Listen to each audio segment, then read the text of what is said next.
नमस्कार, मैं प्रदीप मिश्रा हाजिर हूँ आपके अपने चैनल प्रदीप मिश्रा एस्ट्रोलॉजर। आज हम लोग बात करेंगे सूर्य और गुरु की युति जब छठे भाव में होती है तो कैसे रिजल्ट्स देते हैं।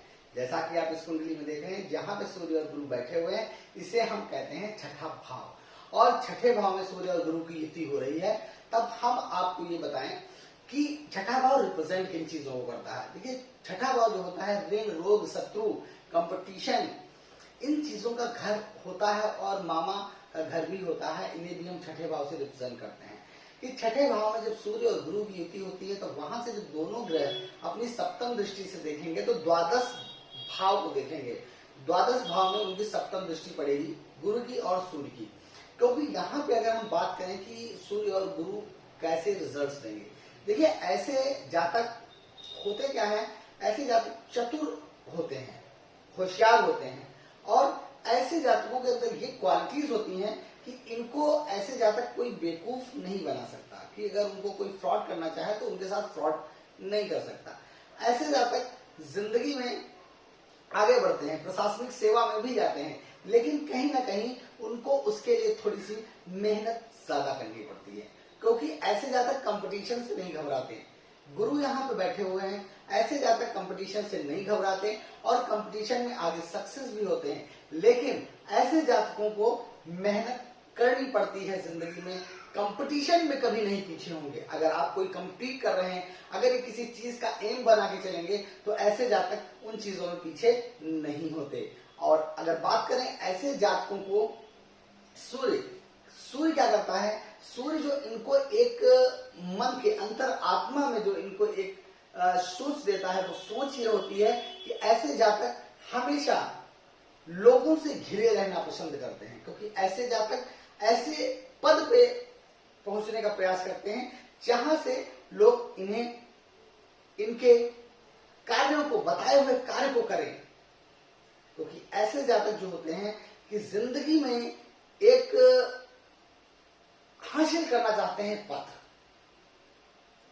और समाज में इनकी जो एक ख्याति बनती है वो एक अच्छे व्यक्तियों में बनती है, अच्छे लोगों में बनती है, सम्मान इनका एक सामाजिक रहता है। ऐसे जातक अगर शिक्षा की दृष्टि की बात करें तो ऐसे जातक जिंदगी में शिक्षा के बाद आगे बढ़ते हैं, और शिक्षा में अगर इनका कभी कभी ये मन हो जाए कि हमें ये चीज हासिल करनी है तो ऐसे जातक जिंदगी में उस चीज को हासिल किए बगैर पीछे नहीं हटते। लेकिन अगर हम यहाँ पे बात करें सूर्य और गुरु दोनों की, तो जो द्वादश भाव पे इनकी दृष्टि पड़ती है तो द्वादश भाव से इनको एक चीज, ऐसे जातक कभी कभी अपनी शिक्षा ग्रहण करने के लिए विदेशों तक जाते हैं, विदेश यात्राएं भी करते हैं। और कभी अगर ये इस ऐसे अगर किसी ऐसे बिजनेस में अगर होते हैं तो ऐसे जातकों का जो बिजनेस होता है वो जो होता है कि विदेशों से आवागमन का भी ऐसी व्यवस्थाएं बनती है। यहाँ पे कुछ चीजों को और भी देखना चाहिए, क्योंकि देखिए यहाँ पे जब सूर्य गुरु सप्तम दृष्टि से द्वादश भाव को देख रहे हैं तो पंचम दृष्टि से अपनी देख रहे हैं दसम भाव को।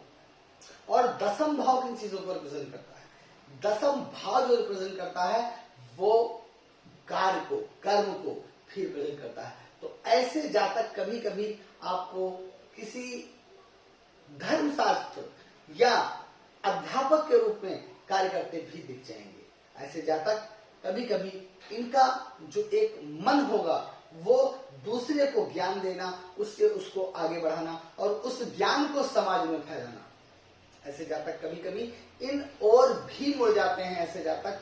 और ऐसे जातकों को आप शिक्षा की दृष्टि से भी देख सकते हैं, या ऑफिसेस में ऐसी भी कंडीशंस में देख सकते हैं जहां पे वो किसी को किसी चीज की ट्रेनिंग देने का कार्य करें, जिस चीज में उन्होंने महारत हासिल कर रखी होगी। ऐसे जातक उन अपने दूसरे विद्यार्थियों को उस चीज का ज्ञान देते हुए आप देख सकते हैं ऐसे जातक। क्योंकि ऐसे जातक जिंदगी में आगे बढ़ते हैं, ऊंचाई पे बढ़ते हैं, लेकिन जिंदगी है, कभी कभी कुछ समस्याओं का भी सामना करना पड़ता है। अगर अब हम यहाँ पे बात करें कि अगर सूर्य और गुरु के ऊपर अगर कोई निगेटिव दृष्टि पड़ रही है, कोई निगेटिव रोल वहां पे आ रहा है, तो आपको इस चीज को देखना बहुत जरूरी है। अगर यहाँ पे कोई निगेटिव दृष्टि पड़ रही है, शनि की दृष्टि पड़ रही है, राहु केतु की दृष्टि पड़ रही है, तो यहाँ पे कुछ समस्याएं क्रिएट हो सकती हैं। जैसे क्या समस्या बन सकती है? यहाँ पे वो समस्या आ सकती है जैसे कि सूर्य के और गुरु के ऊपर जब दृष्टि पड़ेगी तो यहाँ पे ऐसे जातक कभी किसी गलत कार्य को लेकर फंस सकते हैं और उसमें उलझ सकते हैं, या ऐसे जातक गलत कार्यों में विलुप्त हो सकते हैं जिससे कि वो अपना नुकसान कर सकते हैं। ऐसे जातक कंपटीशन में बैठने जाना चाह रहे हैं लेकिन रास्ते में कुछ समस्याएं आ गई, या उस कंपटीशन देने के लिए तैयार थे, उनको चोट लग गई। ऐसी कंडीशनों से ऐसे जातकों को भटकना पड़ सकता है। तो ये चीज जरूर देखें कि अगर सूर्य और गुरु की युति बन रही है तो ऐसे कौन सी किस प्लैनेट्स की पॉजिटिव दृष्टियां हैं या निगेटिव दृष्टियां पड़ रही हैं। इन चीजों को जातकों को देखना बहुत जरूरी है। और अगर हमारे जातक का कोई समस्या है, ऐसी युति अगर किसी जातक की कुंडली में बन रही है, तो वो कमेंट करके जरूर पूछ सकता है। कमेंट सेक्शन में हमें अपनी समस्या को भेज सकता है। तो आज का वीडियो मेरा यही में समाप्त होता है। अगर मेरा वीडियो पसंद आया हो तो उसे लाइक करिए, शेयर करिए, सब्सक्राइब करना बिल्कुल ना भूलिए। नमस्कार।